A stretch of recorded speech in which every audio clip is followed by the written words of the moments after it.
if you can walk us through a little bit about the history of Black media, and then kind of wind us through to the Black Lives Matter movement. Your mic's not on.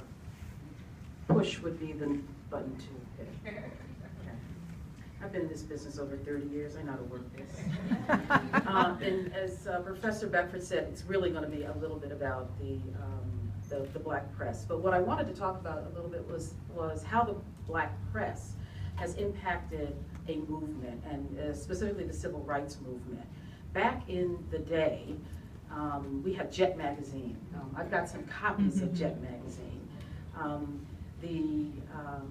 The slogan for Jet was, if it wasn't in Jet, it didn't happen.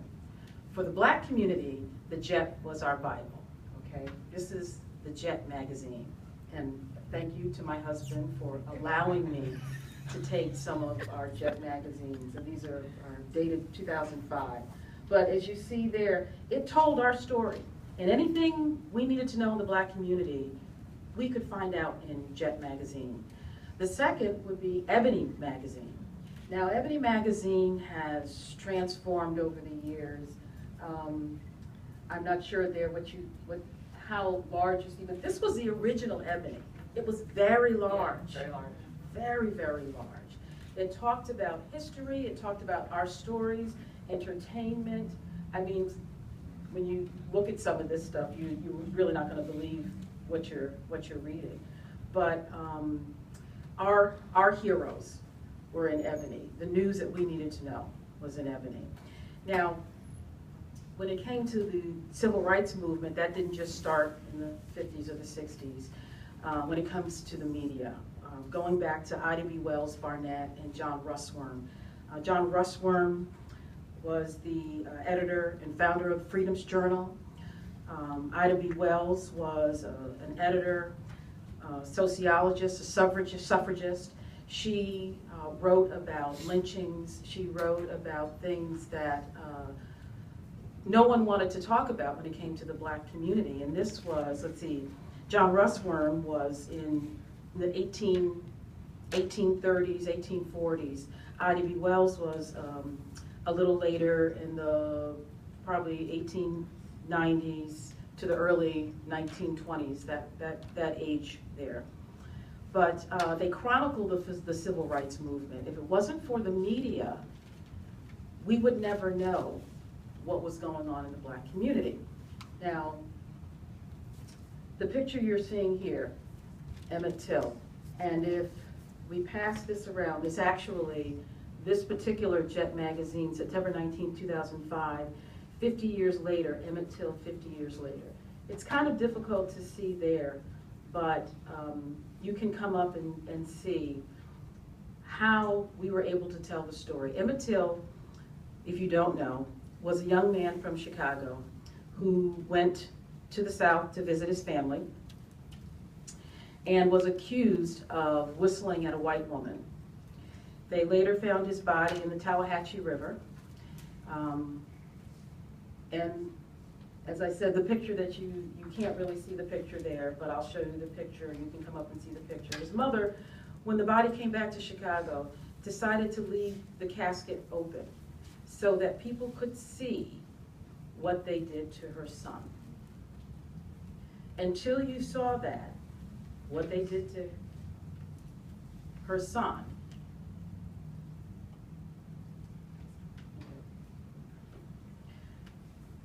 that the media, our media, was able to tell our story. And it was Jet magazine that took that photo, That's and then right. it was published in the Chicago Defender. Right. Thank you. The civil rights movement there was traction in the South, but the civil rights movement, because of television, all of a sudden the whole world could see what was happening to Black people in the South. And I'll give you a point. In 1965, March 7th, 1965, ABC interrupted the film Judgment at Nuremberg, and that doesn't get lost, that it was the film Judgment at Nuremberg, with footage from Selma of state troopers stampeding peaceful marchers, stampeding, beating, peaceful marchers in Selma. If you've seen the movie Selma, that will give you an idea. All of a sudden, all of America could see what was happening, and the media was able to do that. So the media plays a huge part, a huge part. And I would have to say the traditional media in its form. But as we move forward and talk about social media and Black Lives Matter, I'm not quite sure if it gains the same traction, if it has the same impact, if it has the same longevity, because social media is, in my opinion, media at the speed of light. We go on to the next thing so very, very quickly. Anita, can you tell us a little bit about your reaction, your personal reaction, your professional reaction when you first heard about the Black Lives Matter movement? Yeah. Well, you know, the Black Lives Matter movement, if you didn't know, was started by 3 women after we found out about the Trayvon Martin murder, which is what it was a murder. Personally, I have a husband and 2 sons. My husband is Black, that makes my sons Black. And there is not a day that goes by that I do not worry about their safety. There is not a day that goes by that I don't worry about their safety. So that's how I reacted personally, okay? My professional reaction to Black Lives Matter. You know, I went to the website, and I think we see the website up there. There's a Twitter page. They started with a Twitter, they started on Twitter. Alicia Garza, Opal Tometi, and Patrice Cullors created the Black Lives Matter hashtag, okay, in 2013 in response to Trayvon Martin murder. It is an online forum, and this is their own words, intended to build connections between Black people and our allies to fight anti-Black racism, to spark dialogue among Black people, and to facilitate the types of connections necessary to encourage social action and engagement. Again, in their words, it affirms the lives of Black queer and trans folks, disabled folks, Black undocumented folks, folks with records, women, and all Black lives along the gender spectrum. It centers those that have been marginalized within Black liberation movements to build the Black liberation movement.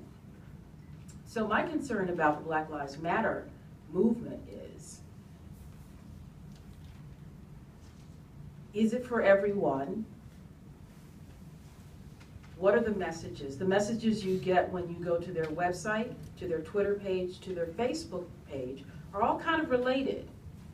But one thing about the civil rights movement and other movements, I think, that are grounded, a little more grounded, there was a specific and maybe a tangible goal and a focused message.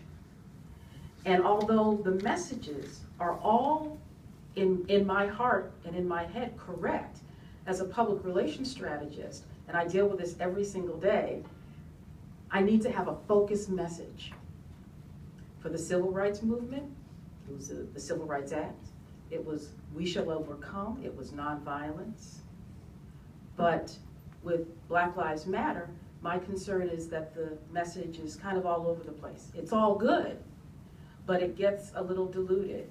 When you have someone like a Bill Riley interview people on television, and please know that television, you can edit anything you want to look like and sound like anything you want, and he shows a clip of the Black Lives Matter movement, and all they're saying is, kill the police, kill the police, kill the police. Well, that's not what it's supposed to be about. Yet, do we know what it's supposed to be about? They've got Twitter, they've got Facebook, they have their website, they have Instagram. Jasmine, could you show us Instagram? Okay. And that says something totally different than, if you just scroll to the top, Jasmine, that says something totally different than what you just said in terms of what they're about. Official Instagram for the Black Lives Matter movement is a call to action in response to anti-Black racism. Join the movement. And perhaps the medium necessitates this brevity, but why isn't it okay on social media to have a variety of messages? I think it is okay. It's okay to have a variety of messages, but if you want this to be a movement, you need to focus your message. I think you just need to focus the message. When I look at the Instagram site, I'm like, gorgeous, beautiful posters. You know, plenty of them I clicked on. I'm like, okay, well, how can I get this one? Because it's beautiful. But what is the goal here? As a public relations, as a communicator, what is my goal to move this forward? And we discussed a little bit about leaders. Yes. Is this a leaderless movement? Well, social media, we're all leaders. But how then do we focus and make something happen? That's the question. I don't have any answers. Well, how then do you certainly have the background, you've got the wherewithal to understand the institutional workings of the NAACP and of the Urban League and traditional organized civil rights organizations. Should the Black Lives Matter founders take a cue from the traditional organization? You know, we should all take a cue from what has gone before us, because it was successful. And as I said, there were specific and tangible goals. Is this movement just about discourse? And I don't really mean to say just about discourse. Is it about conversation? Is it about discussion? Is it about raising the conversation, again, as we continue to try to raise the conversation about race? One of the institutions in the civil rights movement was the Black church. But how welcome will the Black church be when the Black Lives Matter movement affirms the lives of Black, queer, and trans folks? Think about that. Church ain't necessarily going to buy into that. And perhaps this is the first time that many of us are hearing that was part of the reason why these women decided to put this movement together. Not that just Black Lives Matter, Black, queer, transgendered, questioning, lesbian, gay, bisexual. So where has that message gone? Why are we not hearing that? Yeah, I'm not sure. I guess because, well, you know, one of the interesting points that I read from them, the Black Lives Matter hashtag. You know, everybody wants to use the hashtag. If you go online and look for T-shirts for Black Lives Matter, and I had some made 2 years ago for my family for Christmas. I actually added some things to the T-shirt, but they're all white people modeling the Black Lives Matter T-shirts. When you go online and go, I want a Black Lives Matter T-shirt, and they're white people modeling the T-shirts, like it's a fad. So again, sorry, your question being, where does this go? I'm not sure. Other people have co-opted the Black Lives Matter hashtag. They've asked permission of these 3 women, can we use this? In one particular instance, they agreed that they could use the Black Lives Matter hashtag. Well, when they agreed to that, it was turned around, it was reconfigured, it was made more marketable, and it was like they lost control of what the movement was supposed to be in their hearts. And it became a thing, a trend. I look back on other social media movements, noted some of them down. Bring back our girls. Hashtag bring back our girls. Successful in raising the awareness. United States got involved. Michelle Obama, bring back our girls. But our girls are still missing.